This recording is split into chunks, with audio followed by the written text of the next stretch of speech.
గోరుచిక్కుడుకాయలు కొనే ముందు ఈ చిన్న టిప్ పాటించండి. ఇట్లా చూస్తే గనుక పైన గింజలు తేలి ఉంటాయి. ఒకవేళ అలా ఉంటే మాత్రం కొనకండి.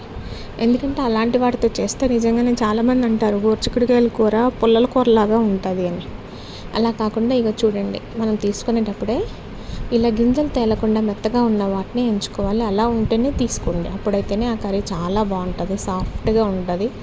పుల్లల కూర అనకుండా దీని టేస్ట్ని మంచిగా ఎంజాయ్ చేయొచ్చు.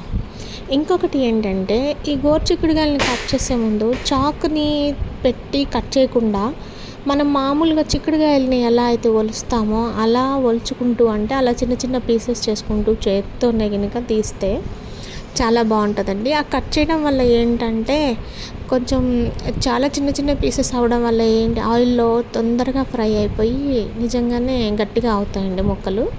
అలా కాకుండా ఉండడానికి ఏం చేయాలంటే ఇలా తుంపుకోవాలి. చూడండి, ప్రతిదీ తీసుకొని అలా ముందు భాగం వెనక భాగం తీసేసి మధ్యలో ఉన్నదాన్ని ఇలా చిన్న చిన్న ముక్కలుగా చేసి పెట్టుకోవాలన్నమాట. ఇలా కనుక మనం పొద్దున పూట స్టార్ట్ చేసామని అంటే కనుక లంచ్ టైం అయ్యేంత వరకు కూడా అది అవ్వదండి. అందుకనే నేను జనరల్గా ఏం చేస్తానంటే నైటే ఇలా కట్ చేసి ఫ్రిడ్జ్లో పెట్టుకుంటాను. ఒకవేళ ఇందిట్లో కనుక ఏమైనా గింజలు ఉన్నటువంటి కనుక ఏమైనా వచ్చాయనుకోండి, గట్టిగా ఉన్నవి, వీటిని తుంపేటప్పుడు ఏమవుతుందంటే చిన్న పీస్ లాగా వస్తుంది, గోయల్లాగా. చూసారా? ఆ భాగాన్ని మాత్రం బయటపడేయండి. అట్లా తీసుకుంటే ఎడ్జెస్ తీయటం వల్ల ఏంటంటే 1-2 గట్టిగా ఉన్నా కూడా మిగతా ముక్కలతో పాటు అవి కూడా మెత్తగా ఉడికిపోతాయి అన్నమాట. అప్పుడు కూర అంతా కూడా కన్సిస్టెన్సీ అనేది ముక్కలన్నీ కూడా ఒకే రకంగా బాయిల్ అయ్యే ఛాన్సెస్ ఉందన్నమాట. గోరుచిక్కుడుకాయలు ఎక్కువగా తినటం వల్ల ఏంటంటే ఫైబర్ ఉంటుంది. ఈ కూరకి ఉల్లిపాయలు కూడా ఎక్కువే పడతాయండి. జనరల్గా నేను కట్ చేసిన తర్వాత అయితే కూరగాయలని కడగను, కట్ చేయకముందే కడుగుతాను. ఏంటంటే ఇలా చేయటం వల్ల న్యూట్రియంట్స్ లాస్ అయ్యేటటువంటి అవకాశం ఉంది.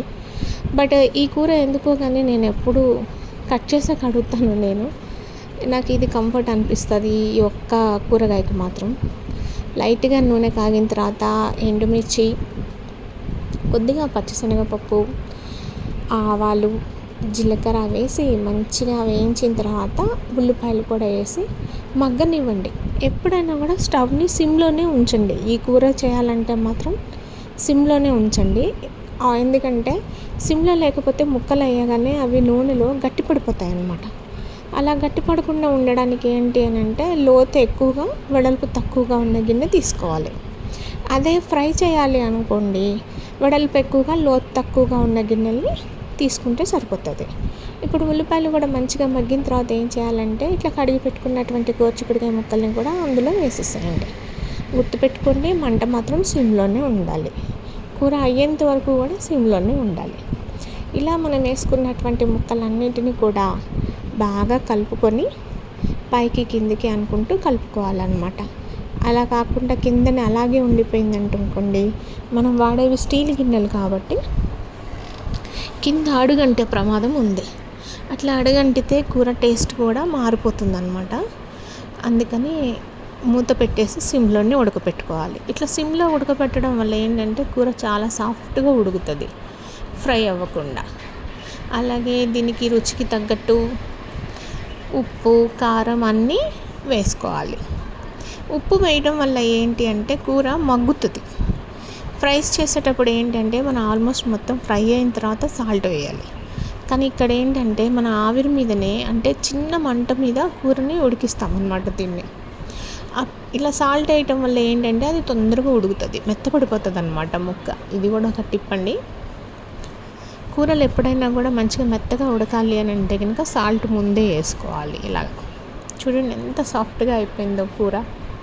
ఎప్పుడైనా కూడా ఈ కూరని కలయి తిప్పుతూనే ఉండాలి, మూత పెట్టే ఉంచాలి. మ్యాక్సిమం కూర అయ్యేంత వరకు కూడా మూత పెట్టే ఉంచాలి.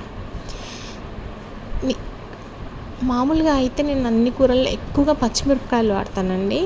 కానీ ఈ కూర, దొండకాయ కూరలో మాత్రం నేను కారమే వాడతాను. ఇంకోటి ఏంటంటే కూర మొత్తం మగ్గిన తర్వాత కొద్దిగా పచ్చిపాలు పోయాలి దీంట్లో. అసలు ఈ పాలు పోయటం వల్ల కూర టేస్ట్ ఒక లెవెల్లో చేంజ్ అవుతుందండి, చాలా బాగుంటుంది. పాలు పోసిన తర్వాత కూడా మూత పెట్టి ఒక్క 2 minutes ఉంచండి, అంతే. లంచ్ బాక్స్ కట్టేద్దామా, బాక్స్ రెడీ చేసేద్దామా. ఈ బాక్స్ అయితే నాకు చాలా నచ్చుతుందండి, ఎందుకంటే ఒకే దాంట్లో అన్నం కూర పెట్టేయచ్చు. కూర ఏమో ఇందులో వేసేస్తాము, కింద బాక్స్లోనేమో అన్నం పెడతామన్నమాట. బ్రేక్ఫాస్ట్ కూడా బాక్స్కే పంపించేసేయాలి. అంజీరు, నానబెట్టినటువంటి జీడిపప్పు, బాదం పప్పు, పల్లీలు, పుచ్చగింజలు, కిస్మిస్లు, బ్లూబెర్రీస్ అయిపోయింది లంచ్ బాక్స్. ఫైనల్గా 2 ఖర్జూరాలు. బాగుందా బ్రేక్ఫాస్ట్? హెవీగా లేకుండా ఎంజాయ్ చేద్దామా లంచ్ నన్ను మరి బ్రేక్ఫాస్ట్ని. చలో ఆఫీస్కి వెళ్ళిపోదాం మరి. ఇంకా బాయ్.